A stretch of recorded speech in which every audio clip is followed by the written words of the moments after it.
नमस्कार दोस्तों, प्राचीन वास्तुशास्त्र में आपका स्वागत है। 16 मई बैसाख मास शुक्ल पक्ष सीताराम नवमी तिथि के दिन कुत्ते और पक्षियों को चुपचाप खिला दीजिए। यह एक छोटी सी चीज और आपके सभी प्रकार के संकट कष्ट बिल्कुल ही मुक्त हो जाएंगे। और इतना ही नहीं, आपकी हर प्रकार की मनोकामना भी पूर्ण होगी। आपके घर में पूरे साल अनंत धन का भंडार बना रहेगा। आपकी आने वाली 7 पुश्तें भी रुपए पैसे में राज करेगी। दोस्तों, आज मैं अपने चैनल प्राचीन वास्तु शास्त्र धर्म पर जो जानकारी लेकर आए हैं, अगर आपने बैसाख सीताराम नवमी तिथि के दिन इस छोटे से उपाय को कर लिया तो मान के चलिए आपके हर प्रकार के कष्ट दूर हो जाएंगे। आप सभी को पता है कि हमारे चैनल पर सीताराम नवमी से जुड़े हुए कई सारे उपाय बताए जा रहे हैं। इनमें से कोई भी अगर एक भी उपाय आप करते हैं तो आपके जीवन के समस्त प्रकार के कष्ट रोग द्वेष सब कुछ समाप्त हो जाएगा। दोस्तों, बैसाख मास शुक्ल पक्ष सीताराम नवमी तिथि के उपाय किए जाने से पहले आप वीडियो को सब्सक्राइब कर ले, लाइक कर दे, ताकि सीताराम के आशीर्वाद से धन की कभी कमी नहीं होगी। सीताराम नवमी से जुड़ी हुई महत्वपूर्ण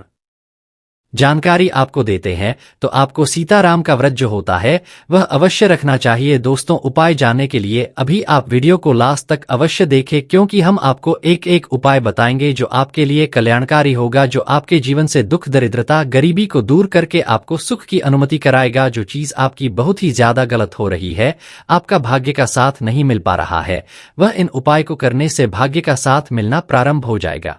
बैसाख सीताराम नवमी सबसे महत्वपूर्ण होती है।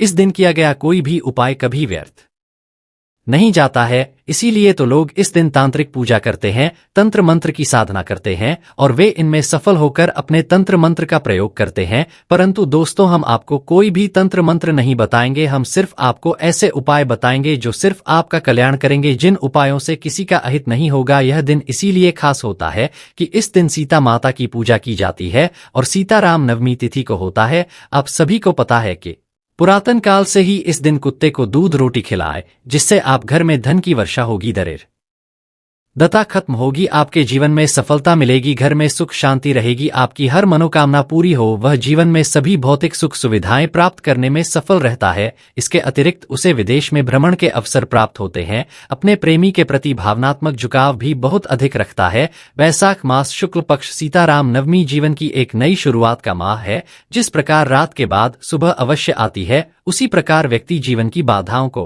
पार करने के बाद उन्नति की एक नई शुरुआत करता है। इस बार बैसाख मास शुक्ल पक्ष सीताराम नवमी 16 मई गुरुवार 2024 को मनाई जाएगी। दोस्तों, धार्मिक मान्यताओं के अनुसार इस दिन स्वर्ग से समस्त देवी देवता पृथ्वी लोक पर आते हैं, गंगा में स्नान करते हैं। इसलिए इस दिन गंगा नदी या फिर पवित्र नदी में स्नान करना बहुत ही शुभ बताया जाता है।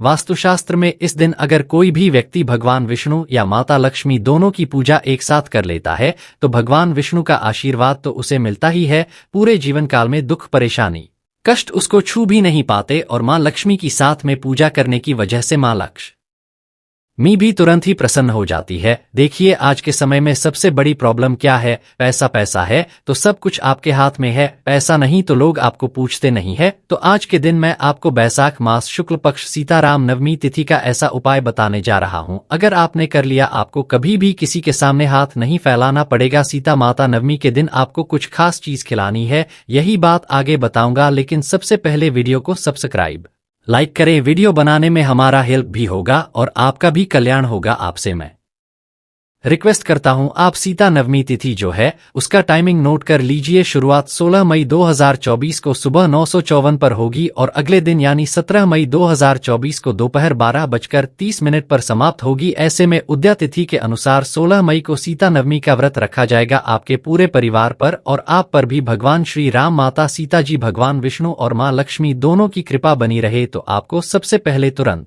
कमेंट बॉक्स में जय श्री हरि विष्णु जय महालक्ष्मी तुरंत लिख देना है। वीडियो को लाइक करके चैनल सब्सक्राइब नहीं किया है तो तुरंत सब्सक्राइब करके पास वाला बेल आइकन प्रेस कर दीजिए, क्योंकि आप सभी को पता है कि निजी जीवन से जुड़ी हर समस्या का समाधान सिर्फ और सिर्फ हमारे चैनल पर हर रोज आपको मिलता है। और सीताराम नवमी से जुड़ी हुई कई सारी जानकारियां मैंने अपने चैनल पर बता दी हैं और आगे भी बताऊंगा, इसलिए ध्यान से सुनते हुए चलिए, क्योंकि यह जो सीताराम नवमी आ रही है वह 30 साल के बाद आई है। वैसे तो आती ही रहती है तिथि, लेकिन यह जो सीताराम नवमी है वह पूरे 30 सालों के बाद आई है। और यकीन मानिए, इस दिन अगर आपने कोई भी छोटी सी भी पूजा साधना कर ली तो आप यकीन मानिए आपकी जन्म जन्मांतर की गरीबी परेशानी कष्ट कोसों दूर आपसे हो जाएगी और वहीं दूसरी तरफ आपके जीवन में सुख समृद्धि ऐश्वर्य आपको प्राप्त होगा और आपके जीवन काल में धन जो आएगा वह रुकेगा भी टिकेगा भी और आपके दिन दुगुनी रात चौगुनी तरक्की करेगा क्योंकि इस बार का सीताराम नवमी है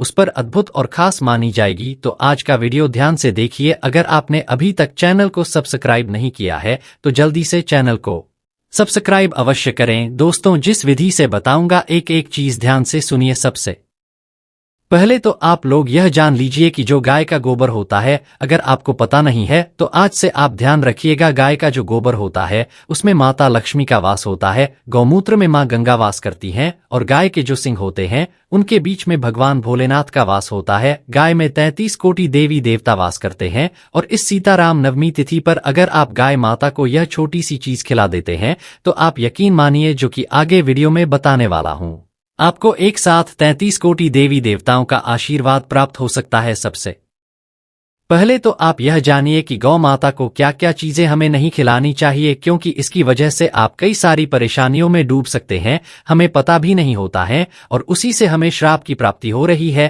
कैसे कई बार क्या होता है कि लोग अपने घर पर रोटी बनाते हैं कि इसे हमें गाय को खिलाना है, लेकिन 3 दिन 4 दिन हो जाता है और उसे पॉलीथीन में रखते जाते हैं और फिर एक साथ ही इन 4-5 रोटियों को गाय के सामने डाल देते हैं। ऐसे में होता क्या है कि गौ माता उन रोटियों को खा तो लेती है लेकिन इससे उनको कष्ट होता है, वह बोल नहीं पाती है लेकिन वह आपको श्रापित जरूर करती है। इसलिए कभी भी ऐसी रोटियां जो सड़े गली चीजें होती हैं वह गाय मां को नहीं खिलानी चाहिए। अगर आप गौ माता की सेवा करते हैं तो सीधे आपको वैकुंठ धाम की ही प्राप्ति होती है। और अब मैं आपको बताती हूं कि सीताराम नवमी तिथि के दिन खास रूप से इस दिन आपको गाय को क्या खिलाना है। बहुत ही ध्यान से सुनिए। वीडियो को एक बार लाइक करके चैनल सब्सक्राइब नहीं किया है तो सब्सक्राइब करके पास वाला बेल आइकन प्रेस कर दीजिए और कमेंट बॉक्स में अगर अभी तक भी आपने श्री हरि विष्णु जय महालक्ष्मी नहीं लिखा है तो तुरंत कृपया करके मेरा निवेदन है कि अवश्य लिखिए। अब मैं बताता हूं कि इस दिन आपको क्या करना है। आप सबसे पहले ताजे आटे की 11 रोटियां तैयार कीजिए और रोटियों के ऊपर आपको अच्छे से घी लगा देना है और हर एक रोटी के ऊपर आपको एक एक छोटी छोटी जो गुड़ की भेली होती है उसको रख देना है। अब यह जो 11 रोटियां हैं सीताराम नवमी तिथि के दिन संध्या काल में जब गौ माता को ढूंढ करके या 11 रोटी और जो गुड़ की भेलियां हैं वह खिलानी है। एक एक रोटी आपको खिलाते जानी है और जो मां लक्ष्मी का बीज मंत्र है ओम महालक्ष्मी नमः, हर बार इस मंत्र का जाप करना है, बोलना है 11 बार यह मंत्र बोलना है। इसके बाद आपकी जो भी मनोकामना है जो भी कष्ट है वह भी आपको वहीं पर गौ माता का जो मस्तक होता है उसे छू करके प्रणाम करके बोलना है और चिड़िया को 57 दाने अपने ऊपर से 7 बार उतार कर चिड़ियों को खिलाएं। आपके कोई कष्ट है, रोग है, कोई बड़ी बीमारी है, पैसे से जुड़ी कोई समस्या है, संतान से जुड़ी समस्या है, घर परिवार में कलेश से जुड़ी समस्या है, जो भी आपके मन में चीजें आ रही हैं आपका सब कुछ सही हो जाएगा। मान के चलिए दोस्तों अगली जो सुबह आएगी वह आपके जीवन की सबसे सुंदर सुबह होगी। आपके सभी प्रकार के रोग द्वेष कष्ट आपसे कोसों दूर होंगे और पूरे साल आपके घर में धन वैभव बना रहेगा। चैनल को सब्सक्राइब करें, लाइक करें। धन्यवाद। जिससे हमारा भी वीडियो बनाने में मन लगे आपसे मैं रिक्वेस्ट करता हूं।